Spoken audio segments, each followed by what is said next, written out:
Hello and welcome back to the Flagrant Fridays podcast. I'm your host Christian, and with me today, as always, is my co-host Nick. Welcome back, live from the U.S. Yeah, someday we might announce live from somewhere outside the U.S., but that may depend on how well the podcast does, or I guess if the U.S. becomes another country somehow. The U.S. becomes another country. Maybe Canada will invade us. I don't know. We're also technically not live. Way to ruin it for everyone. Wow, I just ruined your day. You're welcome. Anyways, as we mentioned last week, March Madness is almost upon us. I believe Sunday is the draw, right? This weekend, I don't remember if it's Saturday or I think it's the Sunday. 15th, which would be Sunday, if that's true. We decided that as a result, we're going to make our special segment this week, the history of March Madness. Now, we're not going to cover every little detail, but if you've listened to our Christmas or Thanksgiving specials, then you're going to be kind of familiar with this, where we kind of just talk about some of the beginnings, the origins of it, as well as some fun facts here or there. So yeah, we're gonna jump right into that actually, but first, we wanted to follow up on something we mentioned very briefly at the end of last episode, which was the punishment for our March Madness brackets. So if you don't know, me and Nick are planning to do a March Madness bracket, each of us, um, and then we're going to compare the scores between them. I guess the way we're going to score it is just who gets the most predictions. Wouldn't you say, Nick? That's probably the best way. Uh, ESPN gives you points based off Oh yeah, of. that's right. Yeah, so we're gonna do it on ESPN. So one, we can record actually who wins, and then two, we can get a digital, I guess, copy of it, and then I can edit that into the podcast. So you guys will see our brackets as we talk about it next week. Unfortunately, I'm pretty sure that some of the games will have already happened by the time we get to share our brackets, right? Let me Because look if real it's quick. if it's getting drawn Sunday, I'm not quite sure when the first game is. The first game is the 17th So that would and be 18th. Tuesday. But the first round doesn't start until Thursday. So Okay, the so first it'll be like round will there'll be start when we maybe two release. games or so, maybe four by the time it comes out on Friday. But the fun of that is you automatically get to know how wrong or right we were.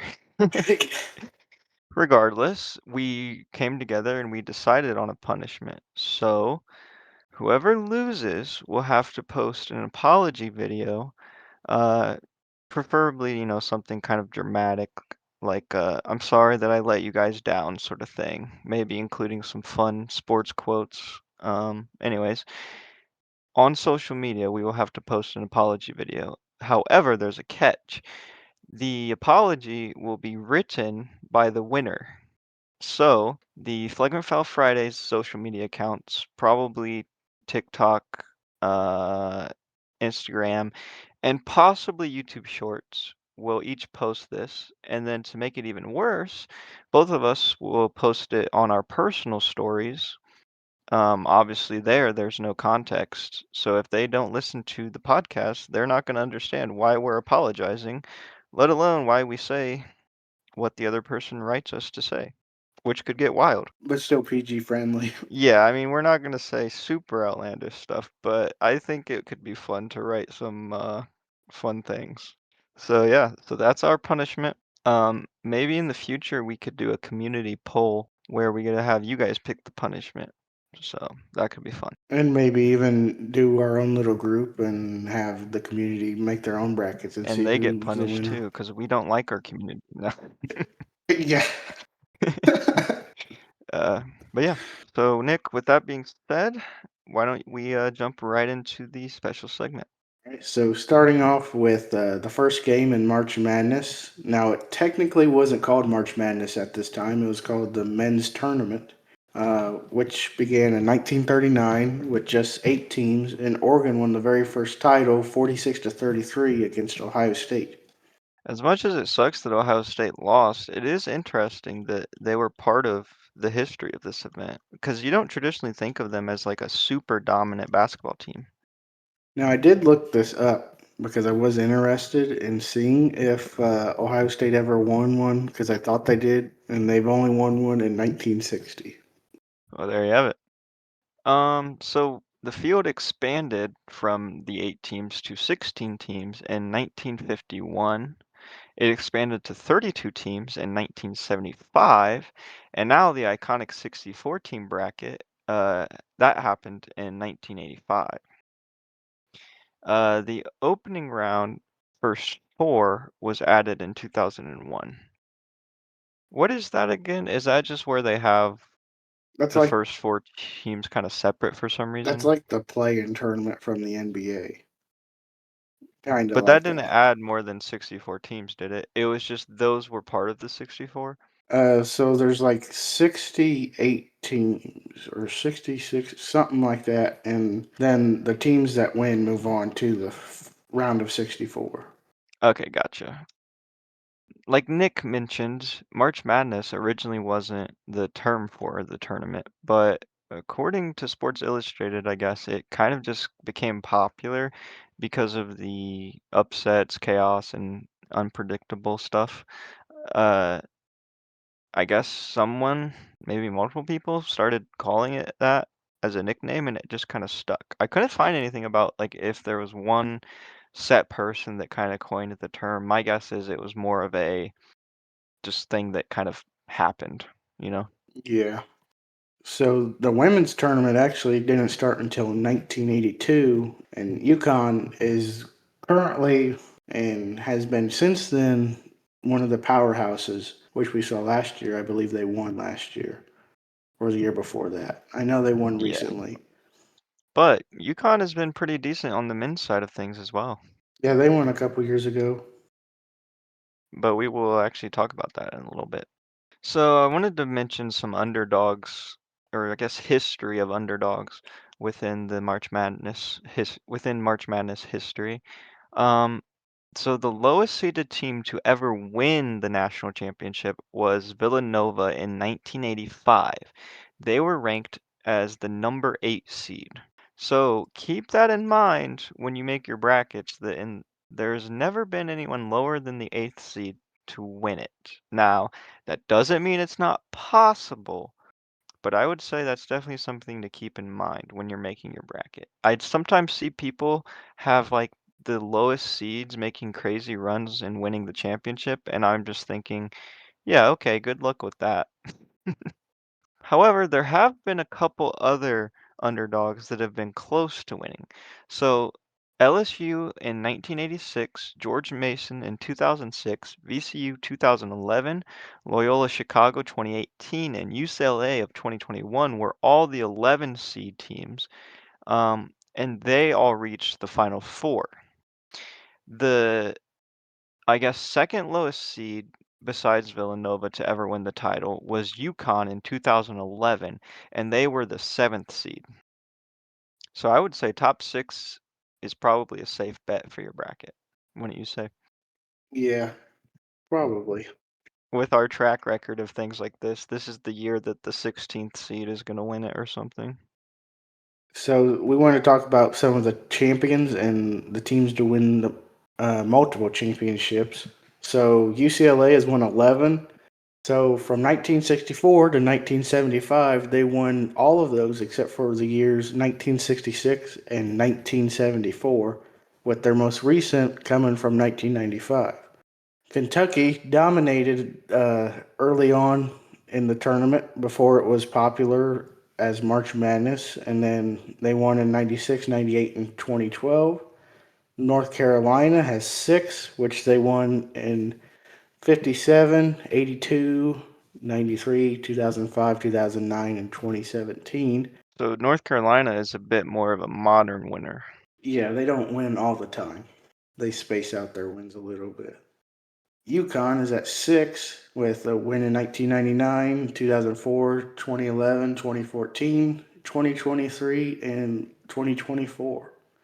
So really, I would say UConn might be always a safe bet in the modern era based on their track record. Yeah, they've been good the past 5 or so years. So I guess we'll see later on who the favorites are. Duke has 5 wins in 91, 92, 2001, 2010, and 2015. Indiana has five in 1940, 1953, 1976, 1981, and 1987. So they're yet to win in the 2000s. Uh, Kansas has four in 1952, 1988, 2008, and 2022. Florida has three, 2006, 2007, and of course last year in 2025. Villanova has three in 1985, 2016, and 2018. Louisville actually has two titles in 1980 and 1986, and they won in 2013, which was later vacated in 2018. And then following them is Cincinnati, Michigan State, NC State, Oklahoma State, and San Francisco with two titles apiece. I would say some of the favorites are always going to, at least in the modern era, has got to be North Carolina, UConn, Duke. But honestly, I could see Indiana making a comeback fairly soon because, I mean, basketball is so big in Indiana. I feel like it's only a matter of time until they get the right team built. I think they were undefeated at one point in this season, or maybe it was Oregon. Yeah. I mean, maybe within the next 10 years or so. Actually, I think that was Um, last year with Oregon. Never mind. So now we're going to talk about some of the most dominant coaches in history. So by far, the most dominant was John Wooden from UCLA. He has 10 wins in his career from 1964 to 1975. Um, Not every year, but almost every year, like Nick mentioned. Uh, and then the second most is 5 wins with Mike Krzyzewski.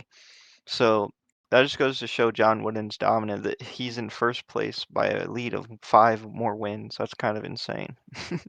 Probably something that might never get broken. I mean, I guess if this tournament lasts like 300 years, I mean, maybe eventually, but it seems pretty hard, I'd say. Um, and then we got a couple other big names like Bob Knight with 3, uh, Billy Donovan with 2. Do you recognize any other names there? Dan Hurley, I've heard of him. Um, Maybe Jay Wright. I think the only reason I've heard of Dan Hurley is because he won with UConn. But Yeah, back-to-back years. He has 2. the final thing I want to talk about on this March Madness little segment is the top favorites to win this year's March Madness tournament, and this is via DraftKings. So if you're making your tournament bracket, you might want to choose between these 6 teams. So number one, the overall favorite is Duke. Michigan's in second, Arizona, Florida, Houston, and UConn in that order. You know, now that you mentioned Michigan, I'm kind of curious what teams have the most like final appearances, but not necessarily wins. Because I feel like I would consider Michigan a pretty dominant basketball team, wouldn't you? North Carolina has the most Final Four appearances, and UCLA and Duke are tied for second. Well, that makes sense, but I don't know how many teams, I don't know how many they've lost.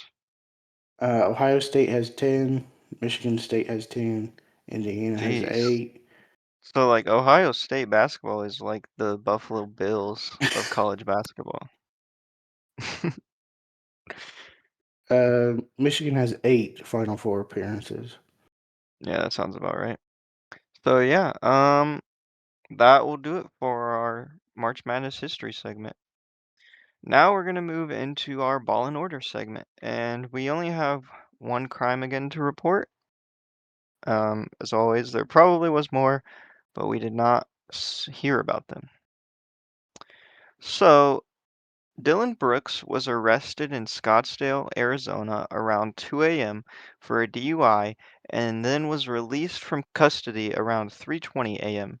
One thing to note is that he's been sidelined the past few weeks with a fractured hand, which some people speculate may be the reason he might have been impaired if he was. Um, Maybe, as like a coping mechanism or something. So in the police report, the officer noted that his movement seemed to be very slow, his speech was slow and mumbled, uh, and most strikingly, which I even noticed in the video, was his eyes were bloodshot and kind of watery. Uh, However, he said to the officer that he hadn't consumed marijuana for at least 6 months. The officer conducted several field sobriety tests and noted several clues indicating a possible DUI. And a breathalyzer test was also given to him, but it came back at 0%. Now, I believe breathalyzers only account for alcohol, though, not marijuana, right, Nick? Yeah, there's a separate test. I don't remember what it's called. Um, so he was placed under arrest on the suspicion of driving under the influence, but he was later released. Uh, Scottsdale police said that he faces two DUI related charges, and a blood test was collected, but the results are pending. Now, something that's interesting here, which I'm not sure if it can be used in a court case, is that he claims he hadn't used it in 6 months. I've heard that some people are saying the blood test isn't fair because it can pick up marijuana from like a week or two ago, which wouldn't mean he's impaired in the moment, but he would still have it in his system. Now, something I wonder is if the fact he said he hadn't done it in 6 months would somehow make the blood test incriminating, despite the fact that it could have been not from that night. The online reaction actually seems pretty negative overall. Like, they seem to suspect that he wasn't impaired. But I don't get how they can justify that when the blood test results haven't come back. And also, he had, you know, bloodshot eyes and stuff. Do you have any thoughts about this? I mean, we don't know for sure, but usually when someone's high, I typically would think they have bloodshot eyes, watery eyes, and stuff because I've seen people that are super high, and that's Right. usually what they look like. Well, in the case people are making is like you're innocent until proven guilty. However, I would make the case that with the evidence they had, it would be safer for him to get off the roads, you know what I mean? It's like you might not be able to prove it in the moment, but there's enough evidence I feel like to suspect it that you'd want to make that decision to keep others safe and I guess himself too. And I think the fact that he was released like an hour later really kind of is not a big deal in my opinion. And if the results come back negative, it kind of sucks that he lost an hour of his day or whatever, and he got arrested. But I don't know. What are your thoughts? Like, do you think there's a line between innocent until proven guilty and like taking action? Um, I mean, I believe they have a right to take him into custody because, like they reported, he was very slow movements, slow and mumbled. So you would think there's definitely something going on, whether it's he's tired, whether he's high, drunk. So, I mean, I believe they're just doing their job to make sure that he wasn't driving under the influence and harming anybody else on the road. Right. I mean, to me, it does seem like probable cause.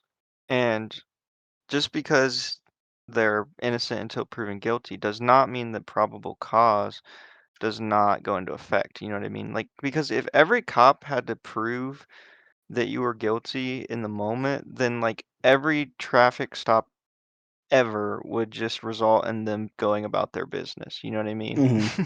Like it's unreasonable to expect someone to prove like their guilt in under an hour or whatever. You know what I mean? Like in the moment. But again, I do think there is a line, but I think overall it seems like it was handled pretty well. I mean, he got out of there pretty quickly. But yeah, I will be interested to see if we get an update on the blood tests. And now we're going to move on to some college football news. So the NCAA is appealing the Trinidad Chambliss preliminary injunction, which we've been talking about for 4 or so weeks. He's been fighting this off and on. So it granted him the 2026 season to be eligible, but in a 658-page filing to the Mississippi State Supreme Court, the NCAA is asking the court to overrule the injunction and expedite the ruling. So in the filing, they noted if courts can intervene in NCAA eligibility decisions to provide special treatment to favored athletes, then the NCAA's ability to ensure fair athletic competition will be at the whims of trial courts. So basically, what they're saying is it's kind of unfair for Trinidad to get that 60 year of eligibility, and if they can't put the line down, put their foot down to ensure he doesn't get in, then it's basically showing that the courts can rule who it can and can't play college football an additional year. Yeah, so it is interesting that this just keeps going back and forth. It's like one person like does something and then the other appeals. And it's just back and forth. I really do wonder at what point this is going to end and if it's even worth it for the NCAA at this point. But I'm also getting mixed signals like we've talked about in the past where it's like they seem to want to allow playing a long time and kind of creating a business of it with NIL and everything, but at the same time they don't want you to stay for a long time. It's very contradictory at times, wouldn't you say? Yeah, but I kind of see what they're getting at because they want to give a fair advantage to these other guys who still have eligibility but can't play because the other people are taking advantage of the eligibility Which extension. which I agree that probably should be the case, but we really haven't seen it much in the past. I do hope this is a sign of things to come though. Yeah. And our last bit of news for college football is that the Ohio State University president, Ted Carter, has resigned from the university after he disclosed an inappropriate relationship to the Board of Trustees. He told the Board of Trustees in their meeting that he had an inappropriate relationship, and the university made a statement saying that that relationship was with someone seeking public resources to support her personal business. He offered to resign, and the board accepted. And I tried to see if there was any more information on this, and all I could find is that he admitted that he allowed her inappropriate access to Ohio State leadership in some capacity. Um, so I'm still a little bit confused about this, like what exactly that means and what exactly happened. But either way, it kind of sucks.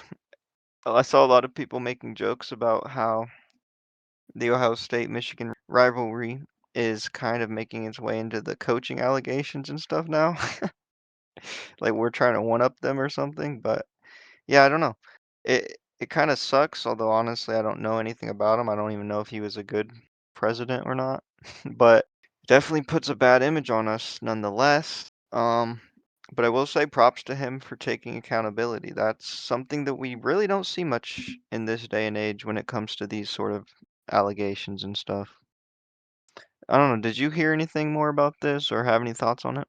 No, I didn't really hear much about it. I just heard that he had that relationship that wasn't allowed in the university. So, I mean, hopefully they can find a new president for the university and it doesn't affect any of the sports as college basketball is getting ready to go into March Madness, hopefully. I know they beat Indiana on Saturday, so hopefully there's a chance they get in. Maybe you should apply. Apply to be the president. I will be the president of the United States, I mean, the Ohio State. Yeah, and that's it for college football this week. And now we're going to move on to the NFL segment.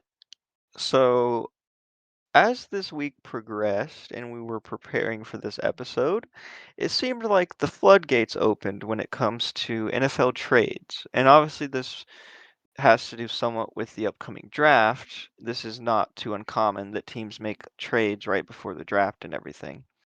But nonetheless, it kind of caught us off guard, and we tried to record all the trades we heard about, but it's probably possible that we missed a couple. But nonetheless, there is a lot of them, so we are going to go through them. And because there's a lot, we're kind of going to not talk about them much. However, if it is something we feel is important, such as a big name player, or maybe something related to the Seahawks, which we obviously are Seahawks fans, then we will probably stop and talk about it a bit. So the Bears traded DJ Moore and a 2026 fifth round pick to the Bills for a 2026 second round pick. The Packers traded Rashawn Gary to the Cowboys for a 2027 fourth round pick. The Bears traded a 2027 fifth round pick to the Patriots for Garrett Bradbury. The Raiders agreed to trade Max Crosby to the Baltimore Ravens in exchange for a 2026 and 2027 first-round pick. However, that was later called off by the Ravens due to a failed physical. Reports said that the Ravens valued two first-round picks and Trey Hendrickson over taking the risk of Max Crosby and one first-round pick. The Raiders started the offseason with $121 million to spend, and after the trade did not go through, they now have $37.9 million left in cap space. So, yeah, this is something that's been kind of a hot topic because some people are theorizing that he didn't actually fail the physical, or at least not in the sense of he wouldn't have gotten better in time for him to play at some point in the season. Some people think that the Ravens called it off because they had a change of heart, which if that's the case, I don't know if there's any repercussions of this. Like, do you think the NFL is able to take action or maybe the NFL Players Union somehow? So I was watching a couple of videos on this, and apparently the Ravens have done this before a couple of times in the past. There's kind of a conspiracy that the Ravens forcibly failed the physical, so that way they could get their picks back, they could deny the trade, and then that would also look bad for the Raiders, which it kind of makes sense. The Raiders signed all of these people, had contracts ready for all these people before their trade went through. And then they're like, well, we don't want him anymore because he failed the physical. And they have to take in all that cap again, which put them in the negative 37.9 million now. So, I mean, there's a chance that they forcibly did it. And if they did, I think action should be taken. But there's really no proof at this time that that did happen. Yeah. Nonetheless, this is an interesting situation, and I'm curious if the Raiders are still going to try to trade him away. I mean, clearly he's a really good player, so brings a lot of value to teams, and that's obviously kind of appealing. I did see the Cowboys are starting to climb to be the top landing spot. So there are still a lot of teams interested, but nobody has confirmed a trade yet. The Raiders also traded Geno Smith and a 2026 seventh round pick to the Jets for a 2026 sixth round pick. No word yet if he's just going to be a backup, but correct me if I'm wrong, he was on the Jets at one point in his career, right? Yeah, like 4 or 5 years ago. I don't remember how long ago. So people are kind of questioning if he is a starter, why the Jets, based on his past record, would want to get him again. Now, I did see a funny post that said Geno Smith got the Seahawks Sam Darnold, and Geno Smith now got the Raiders Fernando Mendoza, and now Geno Smith could get the Jets Arch Manning.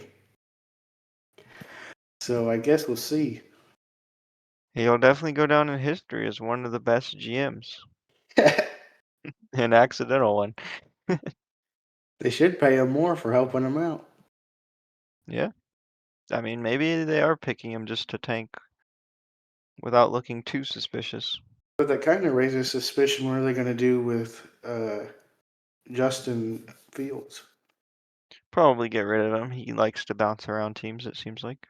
He's only been on the Jets. And, oh, I guess he was on the Steelers. I forgot about that. I, I do I do believe that he could actually turn around his career if the right team gets him. I think he relies too much on running in the NFL. Yeah.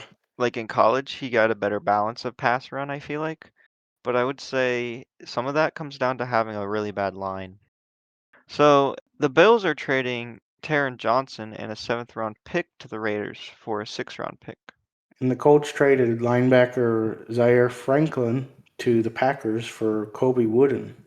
And the Dolphins are trading Minka Fitzpatrick to the Jets for the Chargers' 2026 seventh round pick. The Jets will sign Fitzpatrick to a 3-year, $40 million deal. Now we'll be moving on to some releases that happened. So the Texans released Joe Mixon. The Steelers released Jonnu Smith, Taylor Decker on the Lions announced that he requested and will be released by the Detroit Lions. No news on that yet, though. and the Dolphins are releasing Tua Tagovailoa. By cutting him, Miami will take on an NFL record $99 million in dead money. This money will be split over the next 2 years. So that's like money that he has to get paid, right? Yeah, So your insurance policy guess is actually wrong. we'll find out later. I guess he could get signed to a different team, you're right. Yeah, the Broncos released Dre Greenlaw. And the Cardinals are releasing Kyler Murray. Is it any coincidence that Kyler Murray and Tua are both getting released in the same year? I don't remember if we mentioned Kyler Murray getting released last week. I think we did. We might have mentioned Kyler Murray last week. I don't remember if it was just rumors or at that point or what, but I just find it interesting that two of the biggest name okay, when you talk about quarterbacks that didn't live up to expectations, people immediately talk about Tua and Kyler Murray. So I do find it kind of coincidental, or maybe not, that maybe it makes sense that they're both getting released in the same year. And they're both left-handed. Fair enough. And the Falcons released Kirk Cousins, but they will still owe him $10 million for this coming season. Honestly, I didn't even know Kirk Cousins was still playing Yeah, or signed. there's been rumors going around for a couple weeks now of him getting released. Did he even start for the Falcons? He did a few games, and then Michael Penix took over, which he got injured, so Kirk Cousins had to take back over. Was Penix looking good? He was looking decent. He was more of a Kyler Murray and Tua player, which he's also left-handed. So maybe it's coincidence that left-handed quarterbacks aren't doing good in the league Well, nowadays. some people have talked about the wide receivers have struggle with catching the ball because the way the ball spirals and everything just kind of throws them off. Yeah. Plus, I've seen videos of Michael Penix throwing the ball and they're like dropping passes because they're heaters and they're kind of different compared to a right-handed quarterback. And I wouldn't know because I never played with a left-handed quarterback, but I could see how it could mess you up. And now we're gonna move on to some signings. So, are you kidding? Well, Nick, I take back my previous statement about the insurance. Tua Tagovailoa has been signed to a 1-year deal to the Falcons. The insurance hope lives on. yeah, he'll still hopefully get insurance. I think he just has to sign a one more 1 year deal after this. So he's right there. The Falcons signed Jahan Dotson as well on a 2 year, 17 mil max deal with 10 mil guaranteed. And the Colts are re-signing Alex Pierce with a 4-year, $116 million deal with a $60 million signing bonus. So is that 60 million on top of the 116 or part of it? On top of, Dang. I, who is this guy? I've never heard of him. he's a wide receiver on the Colts currently. People are kind of making fun of this signing because he's kind of a mid wide receiver, Really? but he got signed on like a all star deal. Was he young? Yeah, he's pretty young. Maybe they see a big upside. I don't know. Colts are also extending Daniel Jones to a 2 year, $88 million contract with $50 million guaranteed. And maybe one of the biggest trades this offseason so far. The Chiefs are signing Kenneth Walker from the Seahawks to a 3-year, $45 million max deal with $28.7 million guaranteed. Thoughts on this? I'm surprised Seattle let him walk, but at the same time, I think they're going to try to utilize Zach Charbonnet more. Although I could see Zach being out for quite a bit, depending on how bad his injury was, and I haven't looked into it much. But based on past injuries of the same nature, it could be. a couple weeks, I would say, into the season before he gets back. Um, but I will say, if any position is going to be replaced, I think running back is one that you can kind of get away with a lot of options, wouldn't you say? Yeah, I could see that. So I guess we'll have to see what they're cooking. I've seen a lot of people, like Seahawks fans, are really like worried and upset after some of the recent trades and stuff. But I will say, some people pointed out, we took a team of Geno Smith and DK Metcalf and turned that around to a Super Bowl team in a year. So maybe we just have to suffer for a year, or then again, maybe there's a trade that's going to happen that we just haven't seen yet. But either way, I still feel like we're probably okay. I feel like everyone we've lost so far is a big loss, but there is some negatives. Sometimes that's as simple as they took up too much space with money. Sometimes it's, oh, they had too much of an attitude, gave us too many penalties. You know what I mean? So I do think with the right pieces and replacements, I think we'll be okay. Wouldn't you say? Yeah, I think we should be okay. I mean, we might take a step back and not do quite as well, but I think they could still make the playoffs regardless. Yeah, I mean, if we would have lost like JSN, then I think that's a whole different conversation. The Chiefs also signed Aloy Gilman on a 3-year, $24.75 million deal with $15 million guaranteed. Chiefs also extended Travis Kelsey to a 1 year, $12 million deal that has a max value of $15 million. And they extended Tyquan Thornton to a 2-year max of $14 million deal. Like we talked about earlier, the Ravens signed Trey Hendrickson to a 4 year, $112 million contract with $60 million guaranteed.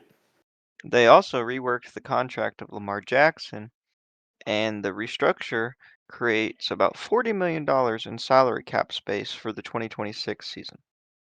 That's actually something we mentioned last week, I think it was, with the Patrick Mahomes restructure. Like, why do teams not do this more outside of the players want the money? You know what I mean? Yeah, it's pretty smart, in my opinion. The Buccaneers signed Kate Otten to a 3 year deal. The price tag has not been released on that. And the Buccaneers also signed Alex Anzalone to a 2-year, $17 million deal. And the Buccaneers, the last signing of this week was Kenneth Gainwell on a 2 year, 14 mil deal with 10 mil guaranteed. And the Broncos are extending J.K. Dobbins on a 2-year, $20 million deal with $8 million guaranteed. That seems kind of undervalued, but I will admit he was injured and whatnot. Yeah, I think he could become a star running back still. It's just going to take him a little bit of time. The Rams also signed Trent McDuffie to a 4 year, 124 mil extension that includes 10 or 100 million guaranteed and makes him the highest paid cornerback in NFL history. They're also re-signing tight end Tyler Higbee to a 2-year, $8 million contract. They extended Cam Curl on a 3 year, 39 mil max value deal with a $5 million signing bonus. And lastly, they signed Jalen Watson to a 3-year deal of $51 million and $34 million guaranteed. The Packers have signed Javon Hargrave to a 2-year, $23 million deal. And the 49ers signed, or actually extended, Eddie Pinero on a 4 year, 17 mil deal that includes 10 million guaranteed. And here's a very interesting deal. They also signed Mike Evans from the Buccaneers to a 3-year, $60.4 million deal. Does this seem like a lot of money to you and also a lot of time for a player that old to be on a team? I mean, yeah, he's pretty old, but he still has that value of the veteran player that he is. But he is kind of dropping off in numbers, even considering the fact that he didn't play every game of the season. If you account for the games that he did play, he still looked worse than he has in the past. I think he's a good. which I think he's a good pickup, but probably not worth the price tag as much. I feel like the signs are there that he's going to deteriorate. He could bounce back on the 49ers. I mean, it is a good team, but I have to wonder what their thinking is of signing him to a 3-year deal. Yeah, especially with his injury from last year and them having a pretty much injury-prone team. Nonetheless, it's going to be weird to see him not in a Buccaneers jersey. Is this his first trade? Well, he signed, but yeah, this is his first time or his first team other than the Buccaneers. And the Eagles are extending Jordan Davis to a 3-year, 78 mil contract that includes 65 mil guaranteed and makes him the highest paid nose tackle in NFL history. And they also signed Reek Woolen from the Seahawks to a 1-year, $15 million contract. Now, this one I'm not too angry about. He is a really good, like, ball hawk. Like, he'll get you interceptions, but I just feel like his attitude and everything is a little risky. I mean, you look at someone like Richard Sherman, and he might have talked trash, he might have gotten the heads of defenders, but as far as I remember, he didn't really get penalized that much, did he? Not that I can remember, but I was also younger, so I didn't really watch a lot of Richard Sherman. That's fair. I probably only watched him for a couple years on the Seattle. Yeah. So I will say I kind of somewhat understand this trade for the Seahawks, especially if they feel that they have some good upcoming backups that maybe could improve, or if they have some signings or drafts in mind. And then the Texans signed Danielle Hunter to a 1-year, $40.1 million extension with a $30.7 million signing bonus. They also signed Reed Blankenship on a 3-year, $24.75 million contract. Yes, so if you're an Eagles fan, there goes your exciting whites. So the Texans also signed Braden Smith to a 2-year, 25 mil contract, which includes 13.5 million guaranteed. And they're also extending Kami Fairbairn to a 2-year, $13 million deal, making him the highest paid kicker in the NFL. Which, if you guys don't remember from last season, he was the kicker with the most field goals and broke the record, I believe, is what we talked about. Um, the Texans are extending Dalton Schultz on a 1-year deal with $12.6 million and $17.6 million guaranteed. And the Cowboys have placed a $5.76 million tender on kicker Brandon Aubrey. Aubrey can now sign an offer sheet with another team that the Cowboys would have the right to match. If they don't, they would get back a second round pick. They also signed Sam Howell to a 1-year contract, and the price tag has not been disclosed. The Chargers have signed Charlie Kolar to a 3-year, $24.3 million deal with $17 million guaranteed. They also signed Alec Ingold on a 2-year, 7.5 mil contract. And they extended Khalil Mack on a 1-year deal with $18 million fully guaranteed. The Jets signed Joseph Osai to a 3-year, 36 mil contract that includes 22.5 mil guaranteed. They also signed Demario Davis to a 2-year, $22 million contract with $15 million guaranteed. And their final signing was Nashawn Wright on a 1-year, 5.5 mil max value deal. The Giants have signed Jordan Stout to a 3-year, $12.3 million deal, making him the highest paid punter in NFL history. They also signed Isaiah Likely to a 3-year, 40 mil deal with a chance to make up to 47.5 million with incentives. And they extended Jermaine Ulemanor to a 3-year, $39 million deal with $26 million guaranteed. They also signed Greg Newsom the second to a 1-year deal with 10 mil max and 3 mil guaranteed. And they signed Tamaine Edmonds on a 3-year, $36 million deal with $23.7 million guaranteed. Finally, they signed Patrick Ricard to a 2-year, 8.5 mil max value contract. And the Bengals signed Boye Mafe to a 3-year, $60 million contract. Do you feel like this was probably the Seahawks' biggest loss? Well, I guess, I mean, Kenneth Walker probably was our biggest loss, but would you say this is our second biggest loss?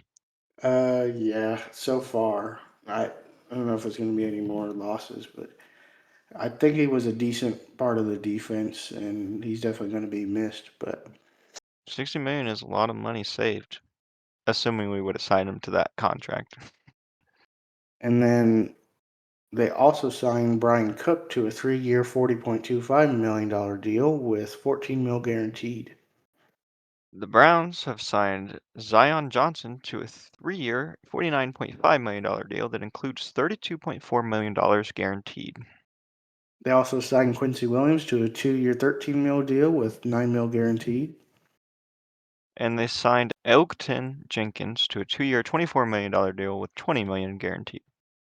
Now we're on to the Raiders signing galore, where they signed Tyler Linderbaum to a 3-year, 81 mil deal that includes 60 mil guaranteed, making him the highest paid interior offensive lineman in NFL history. And they also re-signed Jalen Naylor to a 3-year, $35 million deal with $23 million guaranteed. They also extended Eric Stokes on a 3-year, $30 million contract with 20 million guaranteed. They signed Kwity Paye to a 3-year, $48 million deal with $32 million guaranteed. They signed Quay Walker to a 3-year, $40.5 million contract with 28 million guaranteed. And lastly, they signed Nakobe Dean to a 3-year, $36 million contract with $20 million guaranteed. So looking at all their signings, it looks like they were pretty well preparing for Max Crosby to be gone, because those are some, not the highest names, but some pretty big names on the defensive side of the ball. Seems that they're trying to build around their number one draft pick this draft. Especially with the Go. signing of Tyler Linderbaum on the offensive line. That'll be a big pickup for a rookie quarterback. Yeah. Until they shock the world and then draft a kicker. The Bears signed Devin Bush to a 3-year, $30 million deal with $21 million guaranteed. And Kobe Bryant signed on a 3-year, $40 million contract with 25.75 million guaranteed. I will say it is a little sad to see Kobe leaving the Seahawks. I do wish him the best, but I will say I think this is a big pickup for the Bears. Their defense is really the one thing that's lacking, aside from, I would say, their quarterback's consistency, although some people seem to think he's the most clutch player in the league currently. I don't know if running backwards 50 yards, chucking it down, and getting a touchdown is clutch or lucky. You be the decider of that. But nonetheless, it seems like this is a big deal for their defense, wouldn't you say? Yeah, I mean, uh, definitely a good pickup for them. I definitely gonna miss having Kobe Bryant on the defensive side of the ball, but I have a feeling the Bears are gonna be making a run in the playoffs next year if they keep it up. The Titans have signed Wan'Dale Robinson to a 4-year, $78 million contract with $38 million guaranteed. They also signed Alontae Taylor on a 3-year, $60 million contract with 42 million guaranteed. They also signed Cordell Flott to a 3-year, $45 million deal with $32 million guaranteed. They signed John Franklin Myers on a 3-year, $63 million deal with 42 mil guaranteed. And they signed Mitch Trubisky to a 2-year deal, but no money was specified. The Saints signed Travis Etienne to a 4-year, 52 mil contract. He said he signed with the Saints because he wanted to be closer to home. So there went the Trevor Lawrence and Travis Etienne thing that was going for 8 years. Has Trevor been on the Jaguars for 8 years now? No, they were on the Jaguars for 4 years, I believe, and then they Oh, were also at okay. Clemson together for 4 years. I was gonna say, is my memory deceiving me? It might be a little longer than 4 years, but they've been together 8 years. Yeah. And they also signed David Edwards to a 4-year deal of $61 million, 45 million guaranteed. And lastly, they signed Caden Ellis to a 3-year, 33 mil deal with 23 mil guaranteed. The Dolphins signed Malik Willis to a 3-year, $67.5 million deal with $45 million guaranteed and $22.5 million signing bonus. So, do you know if the Dolphins are planning on drafting a quarterback this draft? I highly doubt it. It seems like they're putting their faith into Malik Willis with all that money. He's only had 6 career starts, and he's got a 3-3 record. Yeah, because I was going to say they could have signed him as a backup, but that doesn't really make sense to spend that much money on a backup, you know? Yeah, definitely a lot of money for a backup quarterback. And the Cardinals are signing Tyler Algier to a 2-year, $12.25 million deal. The Cardinals signed Gardner Minshew to a 1-year, $8.25 million deal. And they're signing Kendrick Bourne to a 2-year, $12 million max deal. The Steelers signed Michael Pittman Jr. to a 3-year, $59 million deal after being traded there from the Colts. The Colts seem to be getting rid of some of their good players. I mean, I don't know what they're trying to do over there, but maybe they're expecting to pick some players up in the draft that'll help the team. But Michael Pittman was probably their best wide receiver, in my opinion. Yeah. Guess we'll see what they're building over there. They were at one point I believe they were like ranked number one in the NFL at one point until their quarterback got injured, right? Yeah, until Daniel Jones got injured. They were like 8-0 or something, or 8-2, and they were at the top of the AFC. But for some reason they feel it's time to make changes. I mean, maybe they just couldn't afford to re-sign some of these guys. I don't know. They also signed the Steelers, uh, Rico Dowdle to a 2-year, $12.25 million deal. They also signed Jamel Dean to a 3 year, $36.75 million deal with 12 million guaranteed.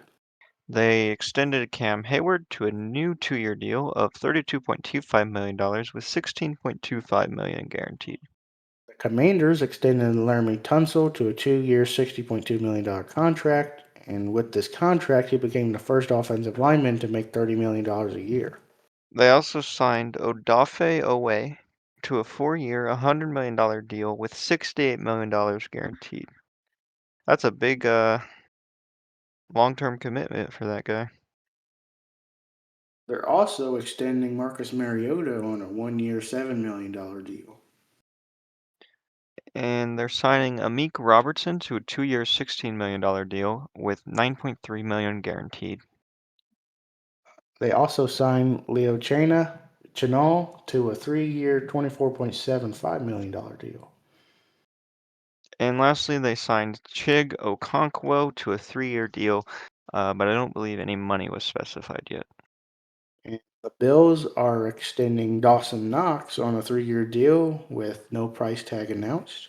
And they restructured the contract of Josh Allen, creating $12 million of 2026 salary cap space. So, like we mentioned, it seems like all the GMs might have listened to our podcast about Patrick Mahomes, and they're deciding to restructure all their quarterback contracts. Yes, so hopefully they shout out the podcast. That's the only explanation for why they're doing this. They also signed Bradley Chubb on a 3 year, $52.5 million max value contract with $29 million guaranteed. The Panthers are signing Jalen Phillips to a 4-year, $120 million deal with $80 million guaranteed. That's a that's an expensive price. You think it's worth it? I mean, he had a decent season last year from what I've seen. So maybe they're just willing to take the chance and see if he can help them win more games. Fair enough.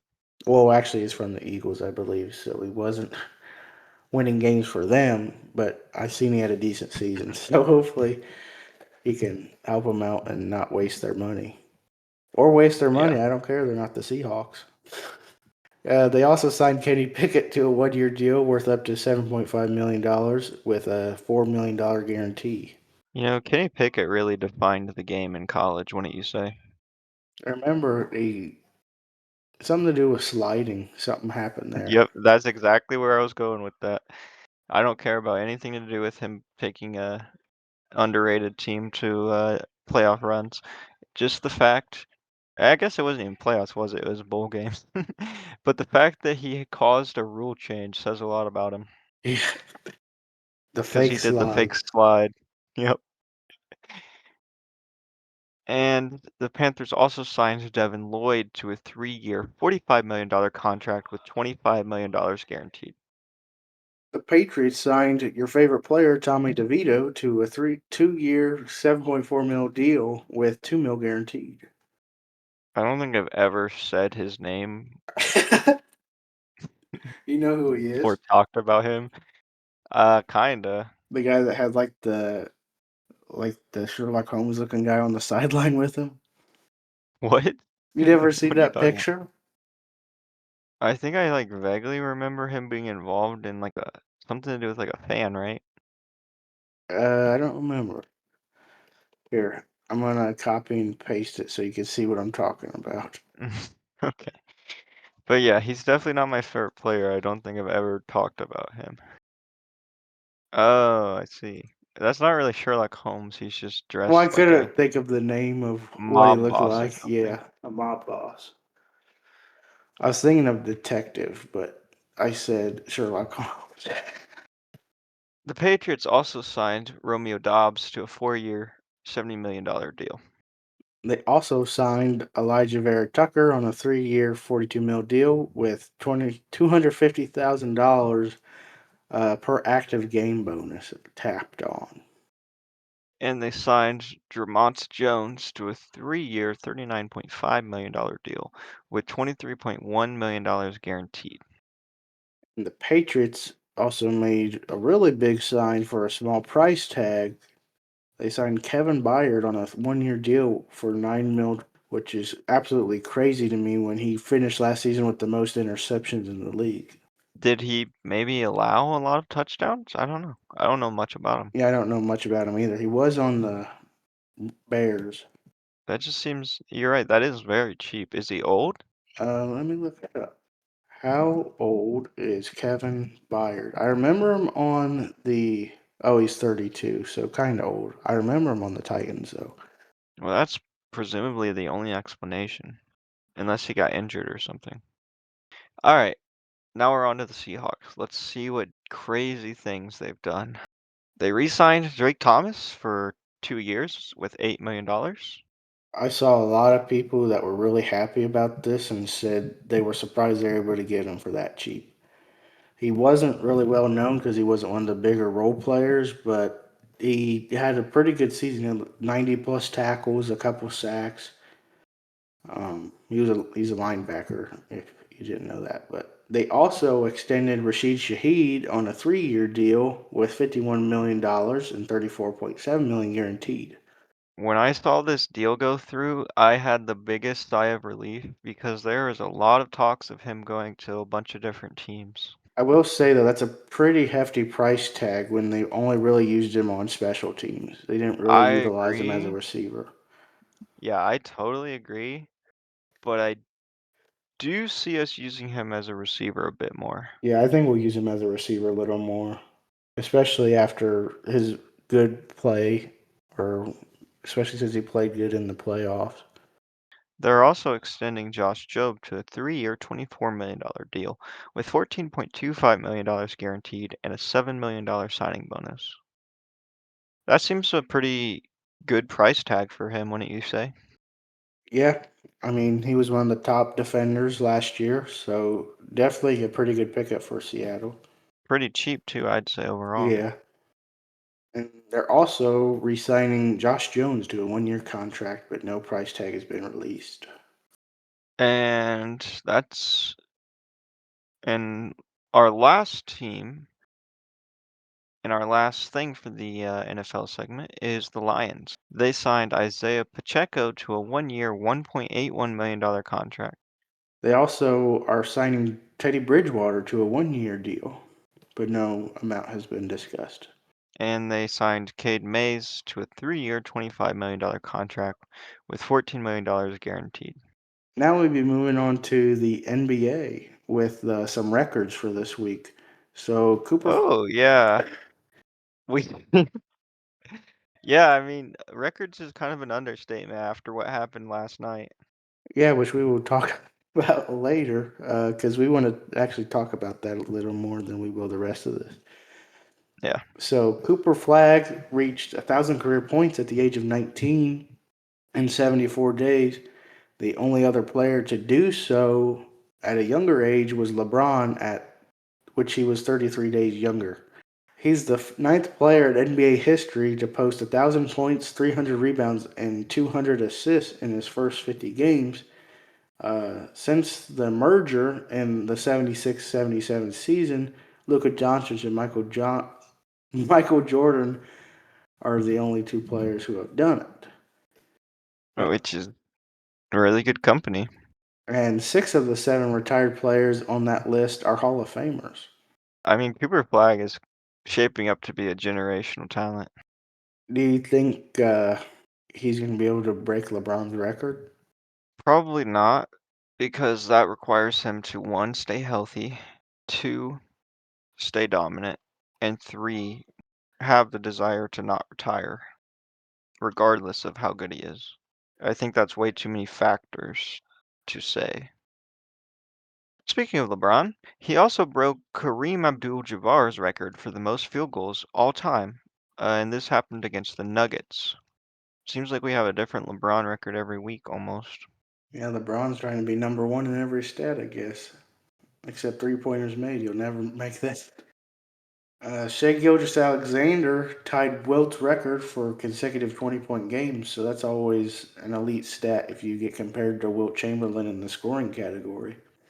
Actually, SGA has been compared to Wilt in a couple different categories, I feel like, this season. I think we mentioned that at some point. So, yeah.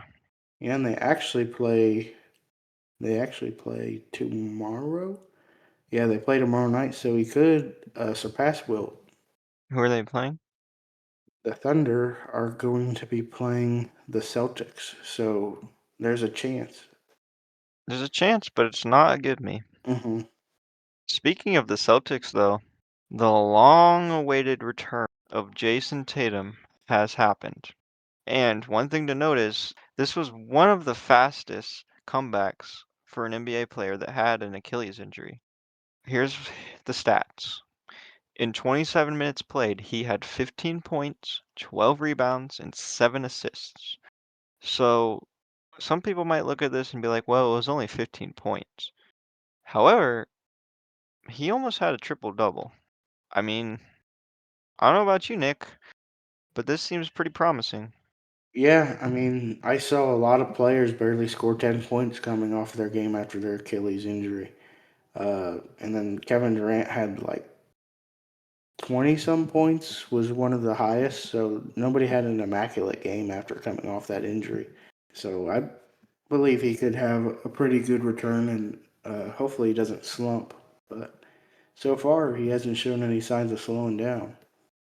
The Hornets are sending a 2026 second round draft pick to the Heat to resolve a dispute over Terry Rozier being under NBA and federal investigations over the alleged gambling conspiracy.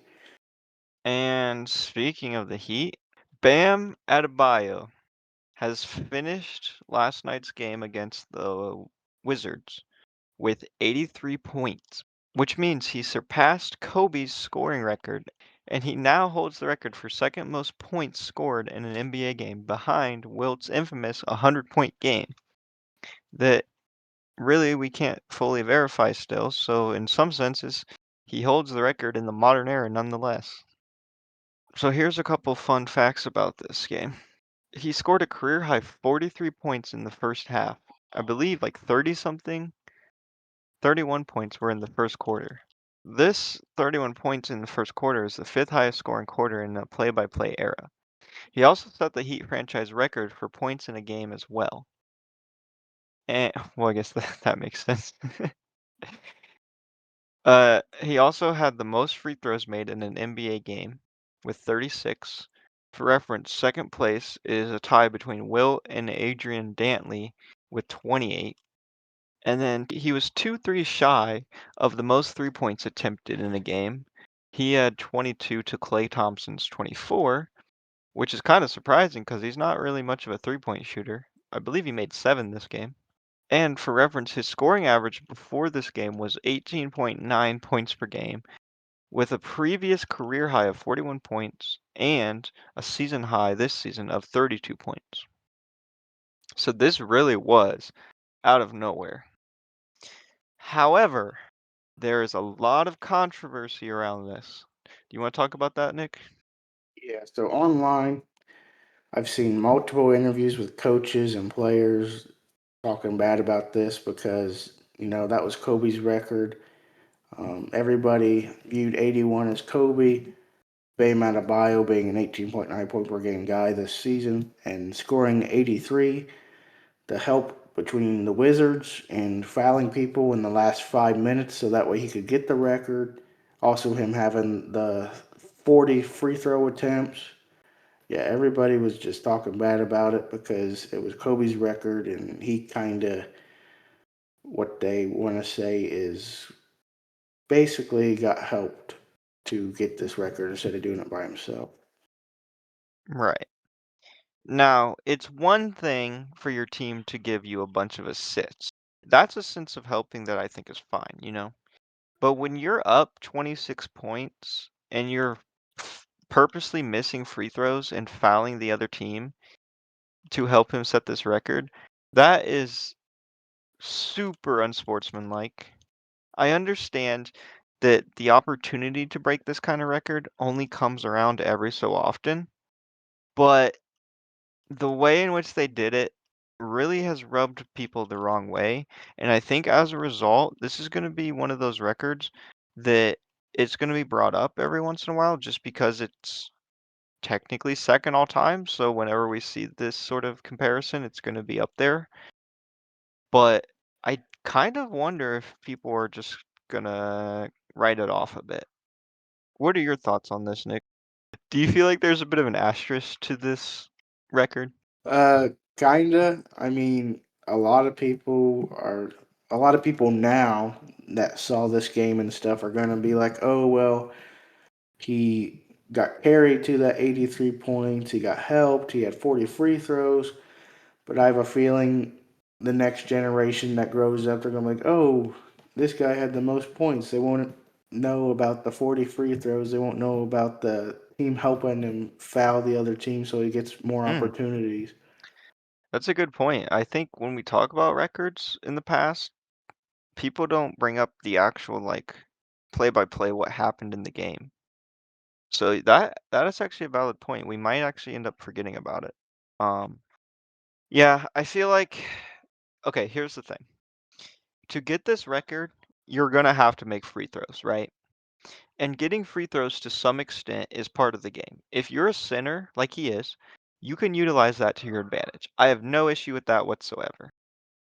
However, the way in which they were like getting the fouls and stuff was kind of weird, right? Like Mhm. you have you have your team purposely missing free throws and stuff to give him the chance at getting more points, which at some points was because of fouls.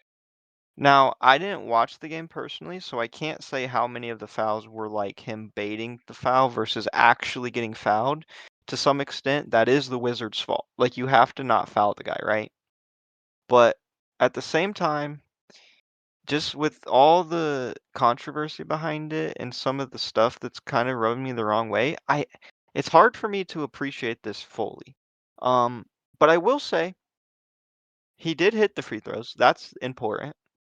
And two, he did actually score quite a bit of points without free throws. Like it's not like he played bad. Like this was a great night. Take away all the free throws and this is still a great night, right? But I saw that some people pointed out that he also was getting rebounds and a couple assists and some blocks and stuff. So it's not like he wasn't contributing to the team, you know what I mean? I did see some people make the statement that, oh, he probably wasn't going to finish near the 80 mark. He only had 65 points, and then uh, people started intentionally fouling around that 65 point mark. So I see both sides.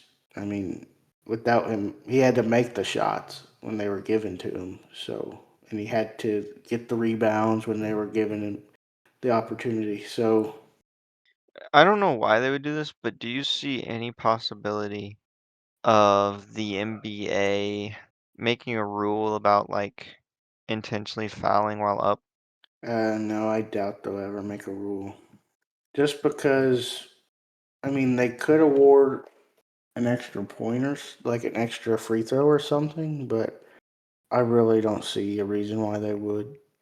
Yeah, I agree. I don't see a reason, but for whatever reason, I get this sneaky like gut feeling that something, maybe a statement might be made by the NBA because I know like they don't want to extend the games any longer than they have to as well, right? So this actually could be an issue. I have a feeling with, I guess it all depends on how many fans actually complain about it, if they'll even do anything about it. Like if they get petitions and people super upset. So moving on to injuries, the Celtics have an injury, Nikola Vucevic, who underwent a procedure on last Saturday for his, or this past Saturday for his fractured ring finger, and is expected to miss approximately a month. So just about time for the playoffs. Yeah. And the 76ers' Tyrese Maxey has been diagnosed with a tendon injury in his right pinky and will be reevaluated in 3 weeks. All right, so now we're going to move on to the miscellaneous segment. So, a little fun thing that I came across is that the actor from Ted Lasso, the show Ted Lasso, known for playing the role of Danny Rojas in that show, is actually taking his love of soccer from the screen and turning it into a real life endeavor. Now, I believe I did hear that he did like play soccer as a kid and stuff. That's probably part of the reason he got cast into this role as a soccer player in the show. But anyways, his real name is Cristo Fernandez. He's 35 and he's on trial with the USL Championship side El Paso Locomotive FC. So he's been training with the team and I haven't seen any updates if he actually got signed or anything. But nonetheless, that's kind of cool to see that, like an actor that used to play a sport kind of going back to that in some regards. I will say, if you are a fan of soccer or really sports in general and comedy, Ted Lasso is a great show, and I believe there's a new season coming out fairly soon. So, definitely worth a watch. Yeah, I looked it up. It says he's still training, so there ain't no news. So Team Japan puts up a 10-run inning in, I believe, the World Baseball Classic, and it's actually a record. And this was against the Chinese Taipei. Yeah, they've been on a very dominant run. Even though some of the teams they're playing are not, necessarily as good, it's still crazy to see them do some of the things they're doing. I believe I heard that Shohei might have hit like multiple grand slams, which is kind of crazy. I don't know if it was in this game, but in the tournament overall. Yeah, and uh, speaking of the World Baseball Classic, I believe the U.S. lost to Italy last night, Really? like 8-6. That's crazy. And I guess now they don't. They have a chance of not making the the final or whatever it is because of that loss. So we might keep you updated on the World Baseball Classic if we remember. But And Oksana Masters, the most decorated American Winter Paralympic, won her 20th medal in the Olympic Games. She now has won 15 medals in the Winter Olympic Games and 5 medals in the Summer Games. She has competed in every Paralympics since 2012, earning medals in para cross country and para biathlon in the winter and para cycling and para rowing in the summer. So that's pretty impressive. yeah, I mean, I don't really hear much about anybody in the Paralympics, so she's undervalued, underappreciated. Yeah, for sure. Moving on to some Ohio State basketball news.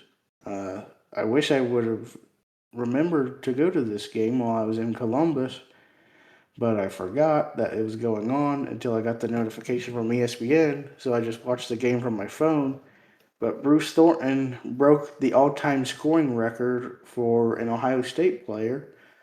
So he actually passed Dennis Hobson with a point total of 2,096, which Bruce Thornton is at 2,110 and counting as they moved on against Indiana in the tournament, the Big Ten tournament, that is. And the attendance for that game actually sold out. I'm assuming it's because he had a chance at breaking the record, and it was also senior night. So, congratulations to him on moving up, and I guess we'll see if he makes it at the next level. And we have an update on NASCAR. So if you remember I guess the last 2 weeks now, Tyler Reddick won 3 weeks in a row.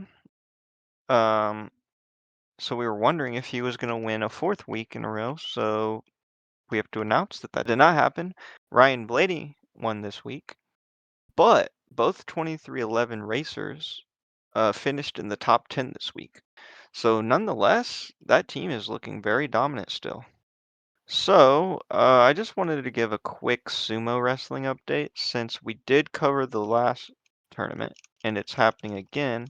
I thought I would kind of bring it up just 'cause.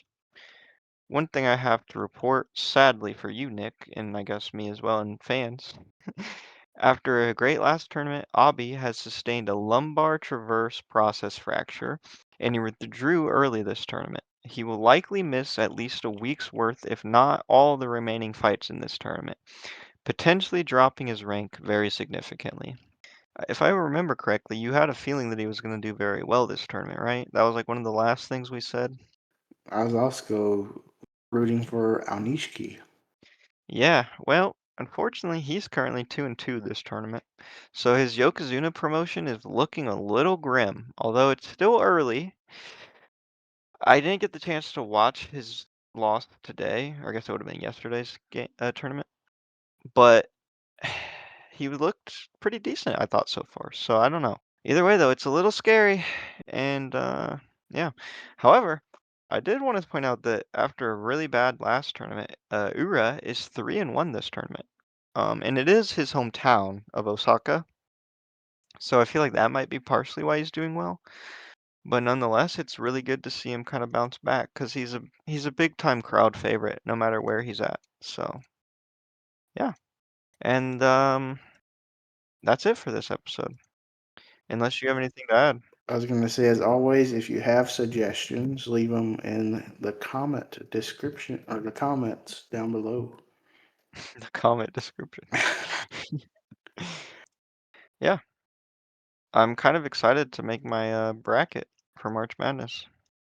Yeah, I'm excited to see who wins, and hopefully next year we can get a big enough following to implement a bracket for some followers. Right. Well, we never in the past actually compared scores, I don't believe, but if I remember correctly, both of our predictions in the past tend to be fairly close, right? Yeah, I believe so. I think one year you ended up doing way better than me because a lot of my teams I think lost early, but then some of my like later Final Four team predictions were better than yours. So, yeah, I don't know. The one thing that scares me is you did predict Florida would win, right? Yeah, last year. So that's a little scary. I also predicted the total final round, I believe, because I believe it was Duke, Well, wasn't it? wasn't it all like top four or something like that last year? Like it was pretty predictable, wasn't it? I think so, yeah. So yeah, but fair enough. Um, yeah, we will. I guess see you guys in next week's episode. We will have those brackets ready to go. And honestly, I really hope I win because, man, I really want to write something crazy for you. All right. And we'll see you in the next episode. Thanks for listening. Yep. See ya.